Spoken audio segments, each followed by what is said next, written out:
ಬಾಗಲಕೋಟೆ ಜಿಲ್ಲೆಯ ಜಮಖಂಡಿ ತಾಲೂಕಿನ ಹೊನ್ನೂರು ಗ್ರಾಮದ ಕಪ್ಪಲ್ಪಡೆವ್ವ ನಗರದ ಯುವಕ ಸುರೇಶ್ ರಾಮಪ್ಪ ಪೂಜಾರಿ 101 ಕೆಜಿ ತೂಕದ ಜೋಳದ ಚೀಲವನ್ನು ಹೊತ್ತುಕೊಂಡು ಜಮಖಂಡಿ ನಗರದ ಐತಿಹಾಸಿಕ ಸುಪ್ರಸಿದ್ಧ ಶ್ರೀ ನೀಲಗಿರಿ ನಿಂಗಪ್ಪನ ದೇವಸ್ಥಾನದ 116 ಮೆಟ್ಟಿಲುಗಳನ್ನು ಏರುವುದರ ಮೂಲಕ ದೇವರಿಗೆ ಭಕ್ತಿ ಸಮರ್ಪಿಸಿ ಸಾಧನೆ ಮಾಡಿದ್ದಾರೆ.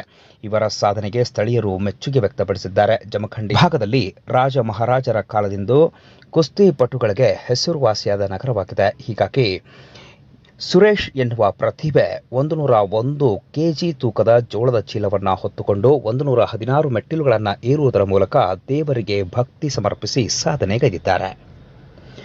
ಇನ್ನು ಇವರ ಸಾಧನೆಗೆ ಸ್ಥಳೀಯರು ಹೆಮ್ಮೆಯನ್ನ ವ್ಯಕ್ತಪಡಿಸಿದ್ದಾರೆ. ಇಂತಹ ಪ್ರತಿಭೆ ಇರುವುದು ನಮ್ಮ ಗ್ರಾಮಕ್ಕೆ ಹೆಮ್ಮೆ ಅಂತ ಹೇಳಿದ್ದಾರೆ.